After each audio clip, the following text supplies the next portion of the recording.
Why is it that countless churches excel at preaching and programs, but struggle to make mature and equipped followers of Christ? Churches typically go from preaching and teaching to deploying.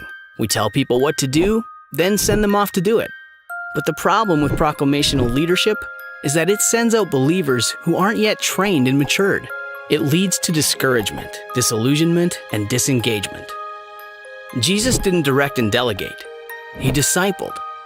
He didn't merely inform his followers by sharing his knowledge. He transformed them by sharing his life and having them join in his ministry. Jesus modeled incarnational leadership, discipling his men, joining them in the trenches while preparing and coaching them to multiply and to be sent to the front lines. We call it life-on-life missional discipleship, and we believe it's the missing middle in the life of the church, the center of the hourglass. Preaching, teaching, and small groups deliver great truth and create meaningful fellowship. But life-on-life missional discipleship equips us to go from belief to maturity, leadership, and impacting other disciples and the lost world. Without Christ-like discipleship, Christ followers cannot become kingdom leaders, and congregations can cherish the word but can't change the world. Remember, when God wanted to build his church, he didn't send a program to implement. He sent a person to imitate. And the life that Jesus lived, the model he gave, was defined by life-on-life missional discipleship. Jesus shows us how to think big, start small, and go deep.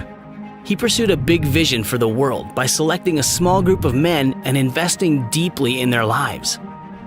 As Paul says, "We shared the gospel with you and our lives as well." This is the heart of discipleship. When people who are being conformed to Christ share their life, they pass on Jesus' life. The life of Christ leaves a legacy of generations, and the gospel spreads around the world. That's why life-on-life missional discipleship groups are unlike traditional small groups.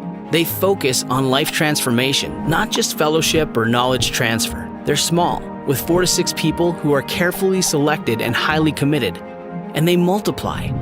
We make disciples who can go and make more disciple makers. As each leader goes on to raise up more leaders, and those leaders raise more leaders still, the growth of the movement is exponential and explosive.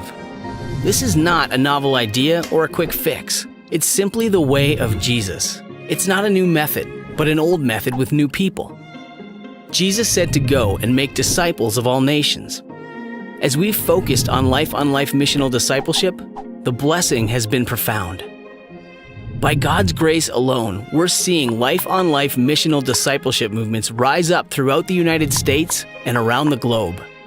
Wherever God's plan is followed, we see new believers, new leaders emerging, and congregations impacting their families, neighborhoods, cities, and nations.